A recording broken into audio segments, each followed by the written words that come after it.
পৃথিবীর বেশিরভাগ দেশে রাস্তায় বাস মানে শান্তশিষ্ট একটা পরিবহন ব্যবস্থা, কিন্তু বাংলাদেশে বাস মানে কি জানেন? এটা হচ্ছে চাকার ওপর চলা ট্যাঙ্ক। এখানে বাস চালানো মানে যুদ্ধ করা, আর যাত্রী তোলা মানে দখলদারিত্ব। এখানে নতুন ঝকঝকে একটা বাস দেখলে পুরনো ড্রাইভাররা মুচকে এসে বলেন, দেখি আর কয়দিন লাগে ওর গায়ে যুদ্ধের দাগ পড়তে। কারণ এদেশে বাস যদি 2-4টা দাগ না খায়, ধাক্কা না খায়, তাহলে সেটার পাইলট ড্রাইভারের কাতারেই পড়েন না। এখানে অভিজ্ঞতা মাপা হয় গায়ে কতগুলো আঁচড় আছে সেটা দিয়ে। যত বেশি দাগ ড্রাইভারের তত বেশি অভিজ্ঞতা। প্রতিটি দাগের পেছনে আছে এক একটা কাহিনী। কোনোটা মহাখালীর মোড়ে কে কার আগে ঘুরবে সে লড়াইয়ের স্মৃতি, আবার কোনোটা মালিবাগের সিগন্যালে মিলিমিটার ব্যবধানে প্রতিদ্বন্দ্বীকে হারানোর গৌরব চিহ্ন।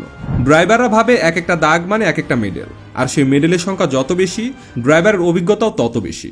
এখানে প্রতিযোগিতা চলে সব সময়, কে কার আগে যাবে, কে কার আগে যাত্রী তুলবে। এই যুদ্ধে তাদের সবচেয়ে বড় অস্ত্র হলো ঘষা দেওয়া। দুইটা বাসের মাঝখানে যখন এক সুতাও ফাঁক থাকে না, তখন তারা মনে করে এই তো আমার প্রমাণ করার সময়। আর তখনই শোনা যায় এক অদ্ভুত শব্দ, যেটাকে সাধারণ মানুষ দুর্ঘটনা ভাবে, কিন্তু বাস ড্রাইভারদের কাছে ওটাই তাদের গৌরব চিহ্ন। এই যুদ্ধে দ্বিতীয় প্রধান চরিত্র হলো বাসের হেল্পার। দরজায় ঝুলে থাকা অবস্থায় তার আওয়াজে মনে হয় যেন সেনাপতি সৈন্যদের নির্দেশ দিচ্ছে। ডাইনে চাপান ওস্তাদ সামনে খালি আছে ঢুকাইয়া দেন, বামে ফাঁকা চাপ দেন। তাদের কণ্ঠস্বর এতই শক্তিশালী যে মনে হয় মাইক ছাড়াই পুরো রাস্তাকে কাঁপিয়ে দিতে পারে। আর ড্রাইভার হেল্পারের বোঝাপড়াটা এত নিখুঁত যে মনে হবে তারা দুজন টেলিপ্যাথি দিয়ে কথা বলে। ড্রাইভার চোখ বন্ধ করলেও হেল্পারের ইশারায় বাস এমন সরুগুলি দিয়ে চালিয়ে দিতে পারে যেখানে পদার্থবিজ্ঞানের সূত্র লজ্জায় পড়ে যায়। এবার আসা যাক যাত্রীদের কথায়। লোকাল বাসে ওঠা মানে রোলার কোস্টারে চড়া, তবে এখানে কোনো সিট বেল্ট নেই। বোনাস হিসেবে আছে অজানা সুগন্ধি আর পায়ের নিচের মেঝে কাঁপা। এক একটা ব্রেক কষলে নিউটনের প্রথম সূত্র হাতে কলমে শিখে ফেলবেন। আপনি বসেছিলেন সামনের সিটে, ব্রেকের ধাক্কায় উড়ে গিয়ে পড়লেন পেছনের সিটে, সাথে পরিচয় হলো এক অচেনা যাত্রীর সাথে। আর কোচ বাস ওটা তো রকেট। রাস্তায় উঠলে মনে হবে কক্ষপথে ছুটে চলেছেন। একটা ব্রেক দিলে গলা থেকে অর্ধেক আত্মা বেরিয়ে আসবে, বাকি অর্ধেক ধরে রাখবে হাতল। যাত্রীরা তাই ধীরে ধীরে শিখে গেছে বাসে ওঠা মানে বানরের মতো ঝুলে থাকা। তারা মনে মনে শুধু প্রার্থনা করেন, হে আল্লাহ যেন নিরাপদে বাড়ি পৌঁছাতে পারে। এখন বলি ট্রাফিক আইন নিয়ে।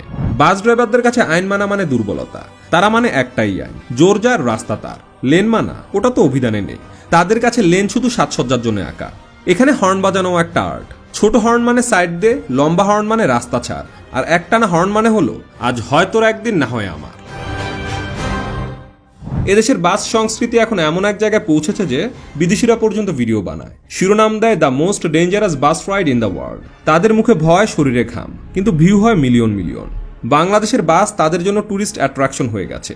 যাত্রীদের জন্য কিন্তু ব্যাপারটা অন্যরকম। তারা জানেন বাস থেকে সুস্থভাবে নেমে আসা মানে জীবনের বড় একটা অর্জন। অনেকেই বাস থেকে নামার পর খোদার দরবারে শুকরিয়া আদায় করেন। তাহলে বুঝতেই পারছেন এদেশের বাস শুধু পরিবহন নয়, এটা একটা অভিজ্ঞতা, একটা যুদ্ধ। সঙ্গীত, রোলার কোস্টার, রকেট সব একসাথে। আর যারা এখনো বাংলাদেশের বাসে ওঠেননি, আপনারা যদি কখনো বাংলাদেশে আসেন একবার লোকাল বাসে উঠবেনই, কারণ তখন আপনি বুঝবেন কেন এখানে বাসকে শুধু গাড়ি না বরং যুদ্ধযান বলা হয়। ওয়েলকাম টু বাংলাদেশ বাস যুদ্ধ।